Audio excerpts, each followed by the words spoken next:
Alors on va s'intéresser maintenant à l'un des effets de la crise mondiale du coronavirus dont on parle moins, l'impact sur la faune et en particulier la faune marine. Des chercheurs israéliens ont profité de cette période très particulière pour se rendre au Mozambique afin d'étudier les conséquences du coronavirus sur l'un des plus grands mammifères marins, le rorqual commun, communément appelé la baleine. C'est un reportage signé Maël Benoliel.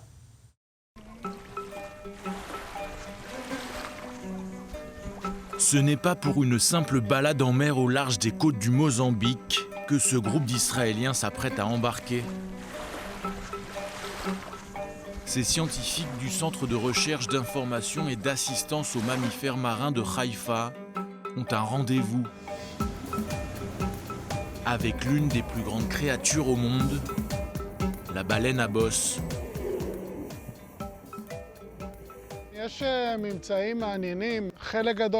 Nous avons pu remarquer que la plupart des baleines qui arrivent ici sont blessées.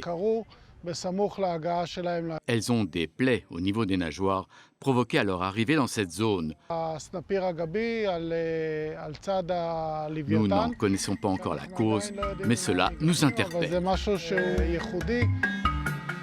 Après avoir passé l'été dans les eaux froides à faire des provisions de nourriture pour l'hiver, les baleines se dirigent vers les eaux chaudes pour s'y reproduire.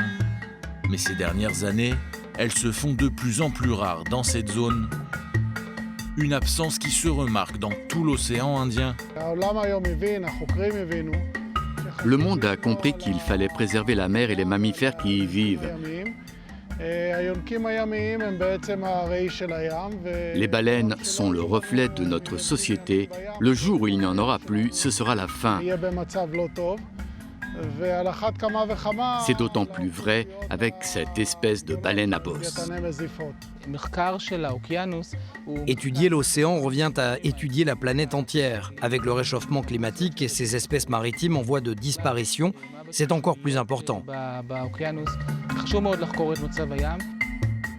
Objectif pour l'équipe du docteur Goffman, observer et étudier cette espèce en voie de disparition, rassembler des éléments, mais aussi documenter les comportements de l'animal. C'est une expérience extraordinaire de naviguer dans l'océan Indien et de pouvoir immortaliser ces mammifères gigantesques qui sont au moins 2 fois plus longs que notre bateau et qui sont d'une puissance incroyable. Peu importe la situation et cette crise liée au coronavirus, il était important pour nous de venir ici. Pour se rendre jusqu'au Mozambique et accomplir leur mission, le docteur Os Goffman et son équipe ont évidemment dû obtenir au préalable des autorisations spéciales à cause de la crise liée au coronavirus. Alors, on est justement avec celui qui a dirigé cette équipe de chercheurs israéliens sur place et qui dirige également l'IMRAC à Haïfa, qui est l'Institut d'études et de conservation du milieu marin. Il s'agit du docteur Os Goffman qui est avec nous depuis Haïfa. Bonjour à vous, vous rentrez tout juste du Mozambique. Alors, expliquez-nous d'abord pourquoi le Mozambique, qu'est-ce qu'il y a de spécial là-bas pour les mammifères marins ? Le Mozambique se trouve au centre est de l'Afrique et de l'océan Indien. Et le Mozambique, chaque année, reçoit des centaines de baleines pour leur reproduction. Et la concentration dans cette zone tropicale est très importante pour leur reproduction. Ils arrivent en fait de l'Atlantique Sud.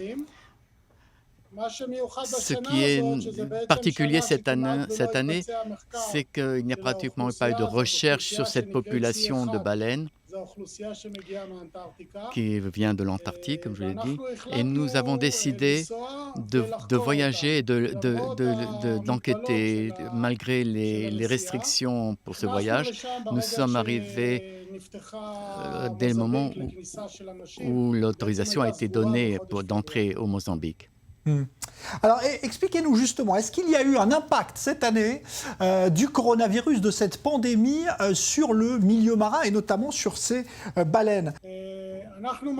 Nous avons trouvé que la population de baleines cette année est arrivée à la même époque comme chaque année. Et sur les données que nous avons collectées, et nous avons pu faire des comparaisons avec les années précédentes. Et cette année-là était une année vraiment avec de nombreuses baleines plus importantes. Et nous avons eu la chance de ramasser beaucoup de données sur ces... Alors justement, quelle conclusion vous arrivez au terme de cette étude? Parce que on se dit peut-être qu'il y avait moins de pollution, donc peut-être que ça a permis aux baleines d'être plus en sécurité, il y avait moins de touristes aussi.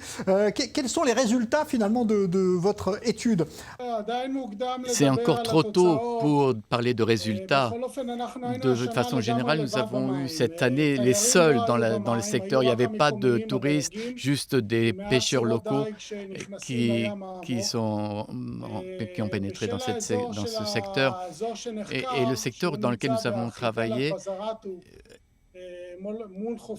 face au rivage du Mozambique, nous sommes éloignés relativement du continent et sommes rentrés vraiment au large. Et les bateaux des pêcheurs qui arrivent là-bas n'arrivent pas dans ce secteur-là et il n'y avait pas de touristes. Et de ce point de vue, il est encore trop tôt pour savoir s'il y a eu une répercussion de la pêche sur ces populations de baleines. Il faut travailler sur les données. Est-ce que vous diriez en général que les pays africains ont conscience de l'importance de la préservation du milieu marin? Est-ce qu'ils coopèrent avec vous? Oui, vraiment. C'est un archipel très important. Toutes les îles sont des réserves naturelles et vraiment il est interdit pour celui qui ne vient pas à part pour du tourisme avec des autorisations de pénétrer dans ces réserves et dans ces îles. Malheureusement, il y a encore dans les eaux territoriales, il y a encore des bateaux, de gros bateaux des bateaux de pêche qui travaillent dans le secteur et ces pêcheurs ont reçu une autorisation du gouvernement et je crois que dans l'avenir, les choses vont changer et ils ne donneront plus d'autorisation pour ces navires. Qu'est-ce qui vous fascine autant chez les baleines, Dr Rose Goffman? C'est un animal géant. Écoutez, c'est passionnant d'étudier la vie, une vie qui traverse la moitié de la Terre et qui commence sa mutation